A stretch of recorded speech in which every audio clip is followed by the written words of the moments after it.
The system is up and running. I found that the simplest way to keep the battery, or the super, I keep calling them batteries, the super capacitor, recharged is to have, so the receiver coil, I have a bigger bank of super caps here now, and that receiver coil goes through a fancy charge controller.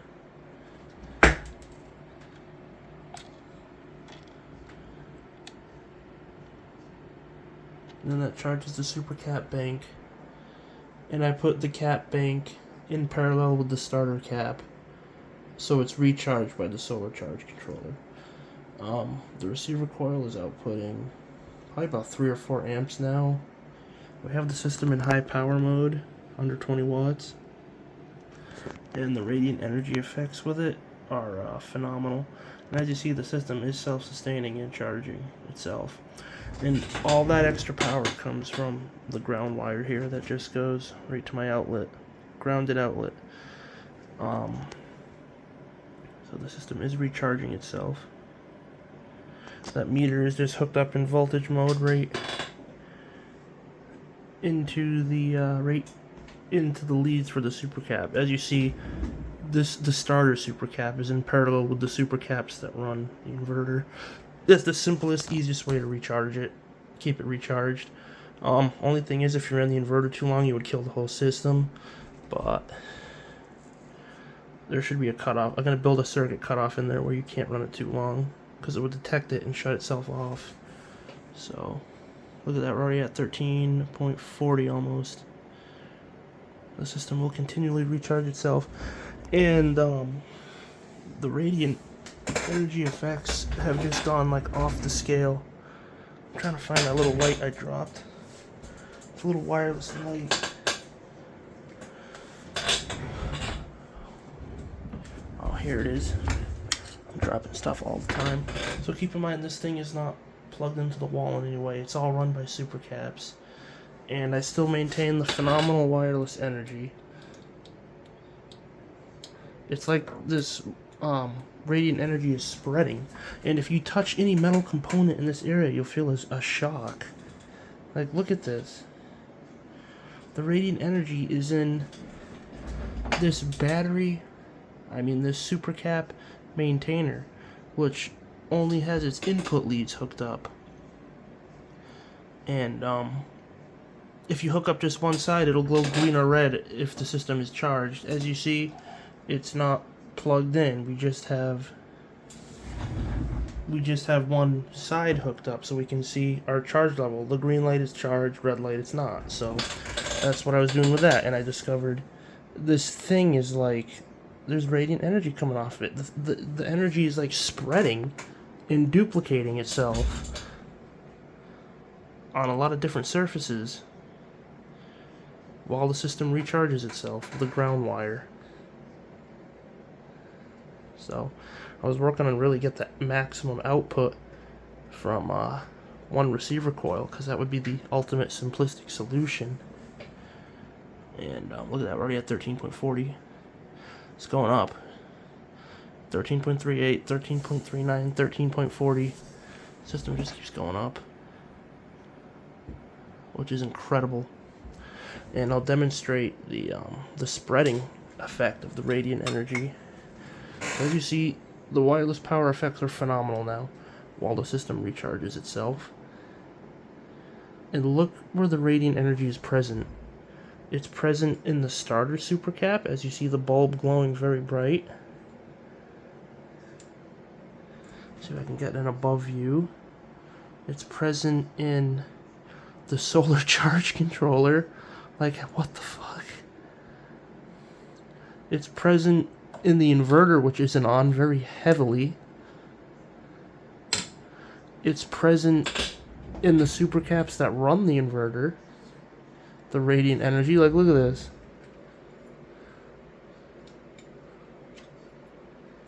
And now I have to reignite it from here, but it's like it's spreading. The energy is spreading.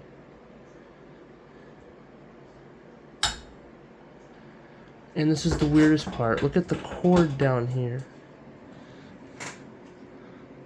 How strange is that? Look at the cord. When I contact the cord, which is just plugged into the super cap so I can see the charge status. It's like the energy's duplicating itself.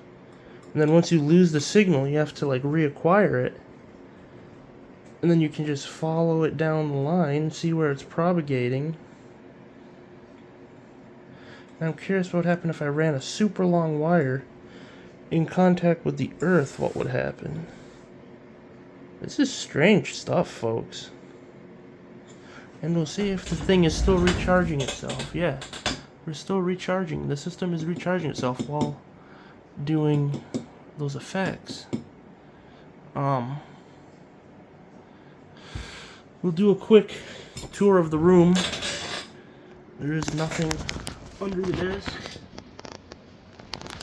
The prototype self-running generator sits on this board. I was keeping the super caps maintained from the wall here, but I don't even really need or use this. Nothing is being used here, this, like, at all. There's nothing plugged in here. Our gain in power simply comes from our earth ground connection, which goes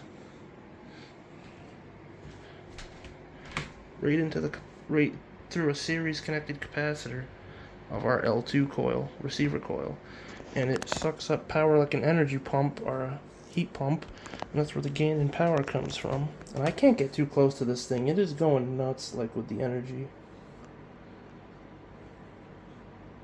So,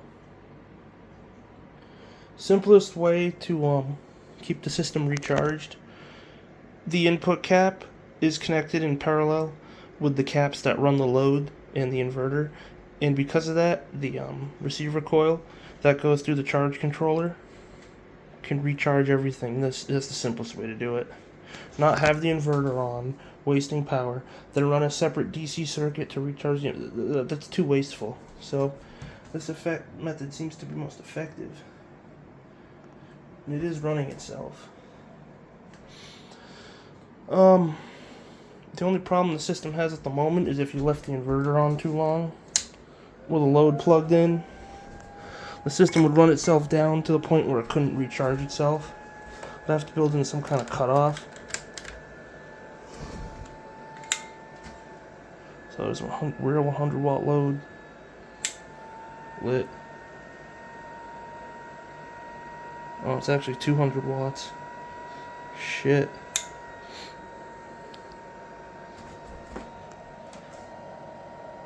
As you see, our voltage drops when that runs. I'm gonna dangle this bulb down here, and I hate how noisy that inverter is. I'll shut it off. You'll see it recharge itself.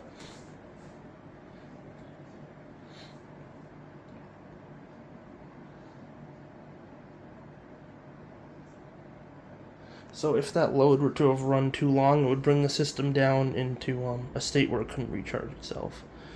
I'd have to limit it somehow or put a timer on it.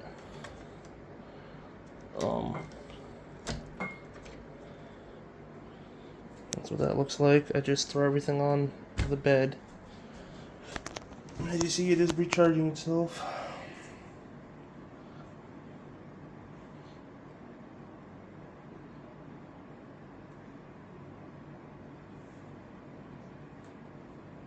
Yeah, we're going up.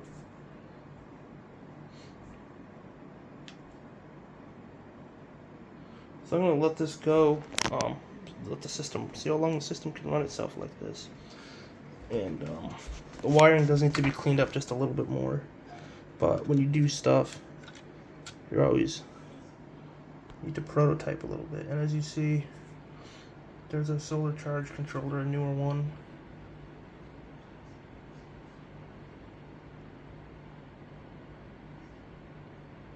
It thinks the receiver coil is a solar panel, but hey, it works all the same.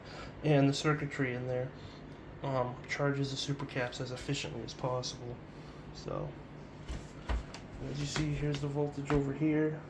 We're still climbing.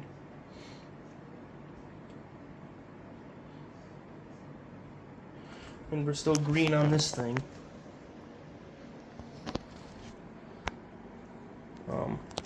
I'll clean the area up a little bit so you can see. Listen, oh, come on.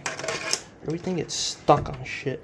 So, I'll show you the whole area cleaned up. And notice my hand gets near things, the voltage increases because of all the radiant energy effects.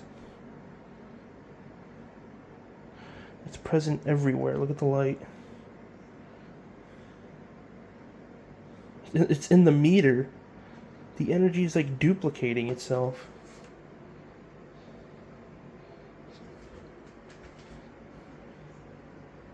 That is so bizarre.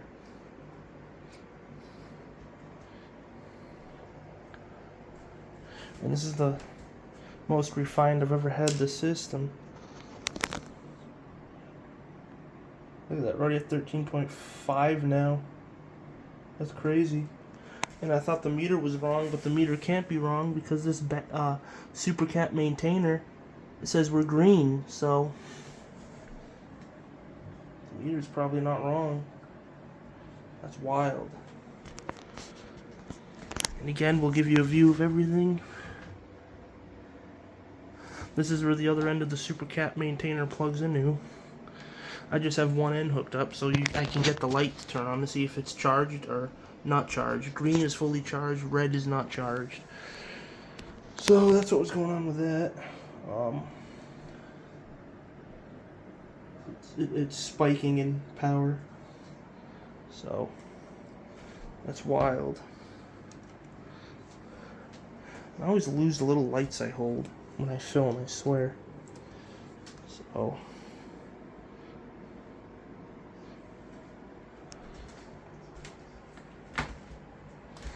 give a full tour of everything. These just sit. Look at the radiant energy is like everywhere. Even on my door. Try to move these a little bit. These are super light. There's nothing back here. It's just everything sits on a board for experimental purposes. You can see they're wired in parallel. And that's where we earth grounded our L2 coil. We earth grounded our L2 receiver coil through a series capacitor, which was a blocking device to avoid detuning. And we got a massive gain in power through a type of heat pump effect. And I gotta figure out how to ship these models without them getting damaged in any way. It's probably going to be encased in a wood crate with an instruction manual. And I'm probably going to sell them for about $1,500. And you know, it's a prototype, not perfected yet. Your performance will depend on how well you earth ground the secondary coil here through your capacitor. And you can build this exact board if you get the $15 PDF that I have. So that's how that works. Goes down right through here. And I would like to, in this video, I'm going to completely remove this stuff too, so no one can say anything. Like, it'll absolutely shut any of the skeptics up. I just have to be careful not to disconnect my earth wire here. So I'm going to disconnect this. And I don't want to get zapped. Come on, disconnect. I really don't want to disconnect. Come on. There we go.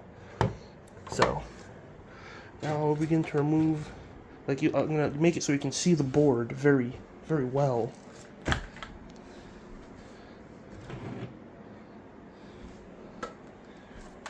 So all that lot is down there.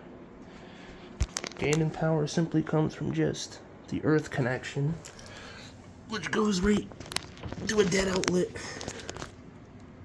connected to the earth connection right in there.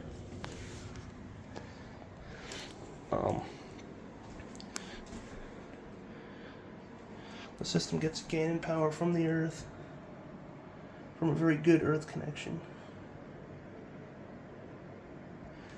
As you see, it was still green. Backup shot of the board. It can be moved. I'll try and pull it back without damaging anything. I'm going to knock down the super cap charger. But as you see, I moved it a little bit. And the system is portable. I'll put it back up against the wall. Just don't want to knock anything down.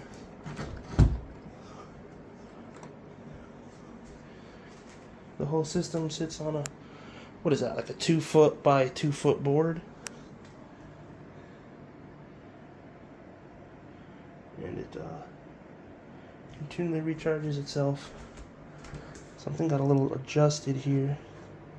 Just gotta get you back aligned. That's the receiver coil. So everything's happy again. Recharging itself. Nice and happy. Still green. I'll sum up what's going on again. Input capacitor goes into a DC boost converter, 0 to 120 volt DC. Gives us fine control over our transmitter. Transmitter outputs wireless power. We're in a separate electrical system now. The wireless receiver coil in resonance receives that power, almost duplicates it. And when you receive this power, it doesn't place a strain on the transmitter when you earth ground it a special way, like I detailed and showed. That boost in power goes to a solar charge controller. And then from that solar charge controller, it goes to a capacitor bank. And that capacitor bank runs an inverter, which then runs your household loads. So it's that simple. And what I did is I also, once I started the system, I connected the output capacitor banks in parallel with the input capacitor bank for this, so it's the simplest recharging effect possible without having to run the inverter and a separate charge circuit, which just wastes watts idling. So as you see, we are recharging. System acts a little strange. I will lower it. I am pushing it a little hard.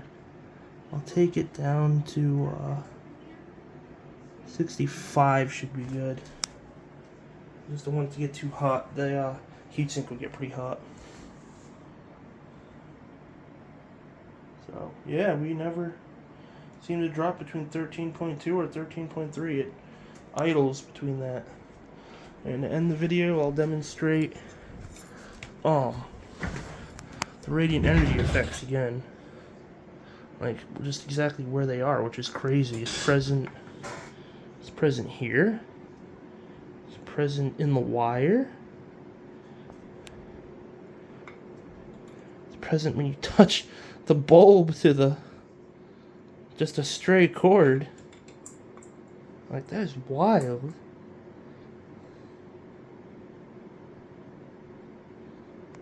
Like, I've never heard of something like that. And keep in mind, this thing emits minimal sparks.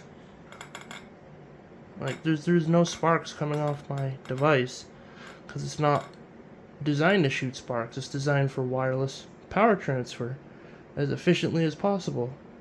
The real way it's supposed to be done. No stupid sparks, like academia incorrectly tells you to build it. And it actually functions as a generator. That's that. We can take a peek in my toolbox. We can shut it. We can move it. A little bit of junk down there. In the corner. Well, the system sits here. Absolutely crazy. And again, I've got, if you want to donate parts or get in contact with me, I've got a Patreon, link in the description. The research is getting incredible. And again, thank you to all those who donate and support the research. It's getting really fantastical. And other people have replicated this, and it's phenomenal. This is nuts. So, it's like the radiant energy can duplicate itself, and it spreads. which is wild. And this video is going on too long. I know a lot of people don't want to watch a long video, but I'm just showing you where the radiant energy seems to accumulate. It's really accumulated in these wires. Look at that. That is bizarre. And keep in mind, when that occurs, there's no electrical strain or drain put on the transmitter. Like, we're still charging. That is wild. Maybe I will make a long video. I might make it go on 30 minutes.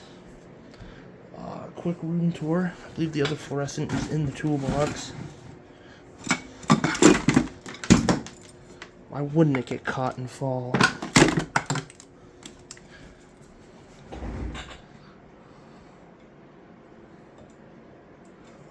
That is wild. The radiant energy's everywhere. While we're only using 17.57 watts on the input, we're still fully charged.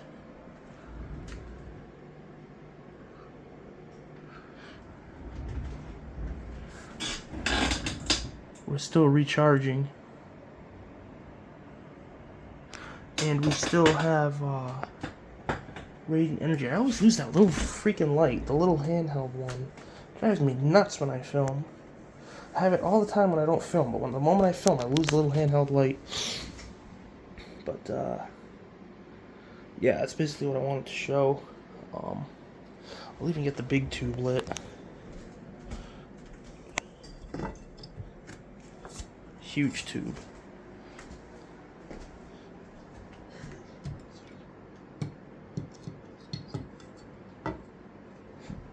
That's wild. I'm going to shut my lights off so you can appreciate that. This system is completely self-sustained now, and there's no input to it whatsoever that's external.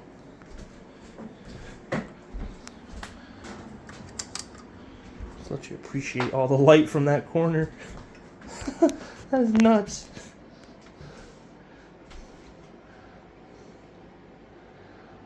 Damn. And you know, I had the ideas for a while to get the brightest fluorescent tube possible, wrap it in solar panels, and see what that can do.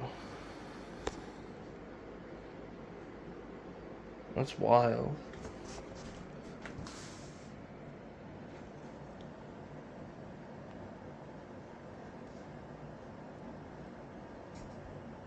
Still charged.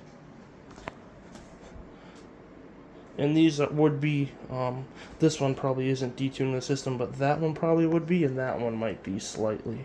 But when they're like on the wire that's far away, it tends not to, which is interesting.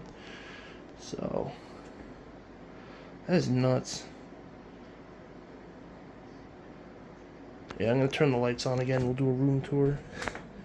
Let me see if I can load it down with more fluorescent tubes. I think I got them somewhere. Can't remember. Maybe I don't.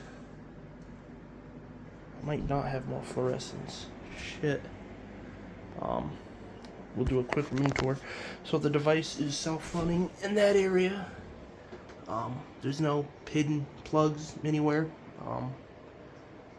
I've had people come over, check it out. They verified it. It's getting a gain in power from the earth ground connection, the earth wire. It's bugging me, I can't find that little handheld light. Still fully charged.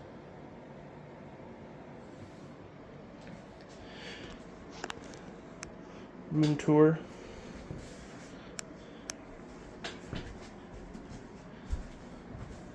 Give you kind of a scan.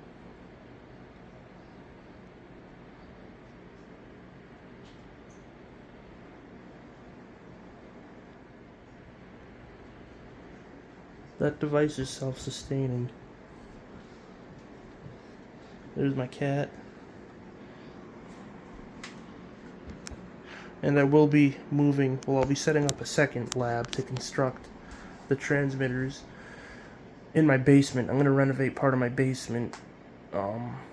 It's like 3 times bigger than my room. It's going to become the lab where I'll build and construct the latest versions of these, the new transmitter kits, and everything, because I need more space.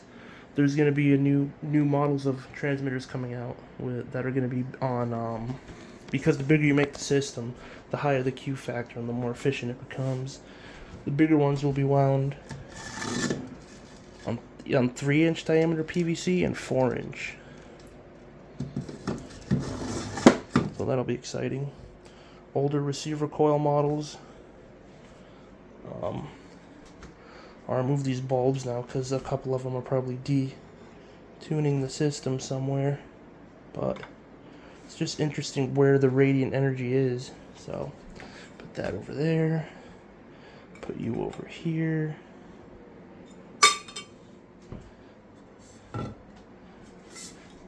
As you see, the extreme range of this system is just mind-bending.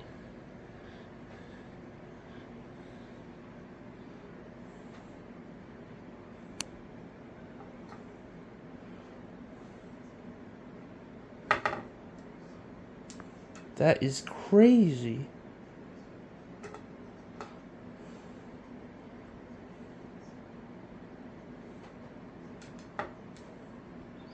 That's a huge tube in my hand, too.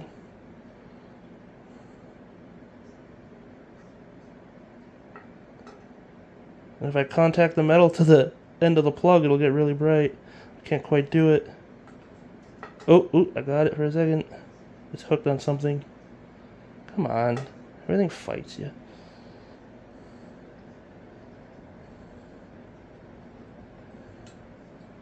That's wild. Look at that. So, crazy stuff. Again, quick room tour.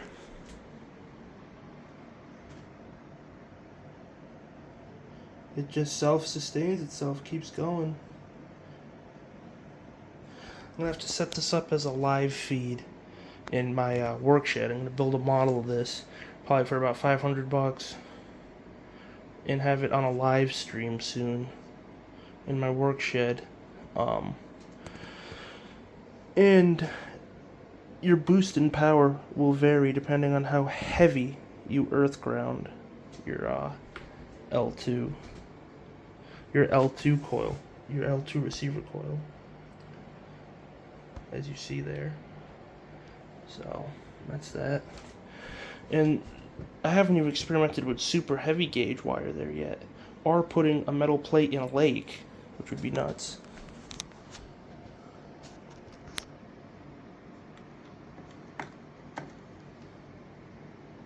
And just bringing my hand into the meter makes it recharge, because the radiant energy effects are phenomenal, and they're existing here. Like, look at that. Look at the insane radiant energy just in the meter. Wild. That's nuts.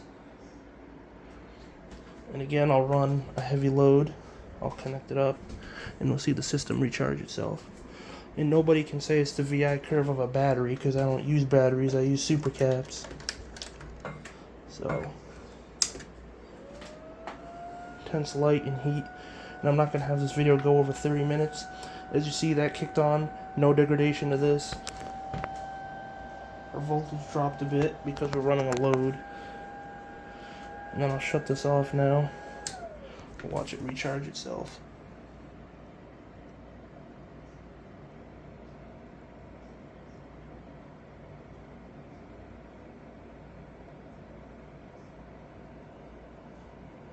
Charge itself rather rapidly.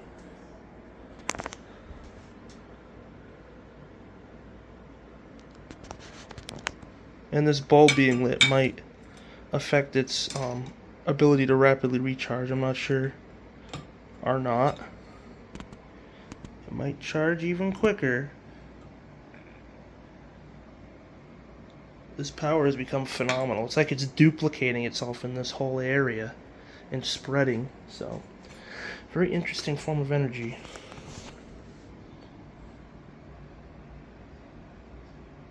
And yeah, I'm going to keep this video under 30 minutes. And thank you again to everyone who supports the work. And if you want to donate to the Patreon, feel free to. And it's getting extremely exciting. And thank you, everyone.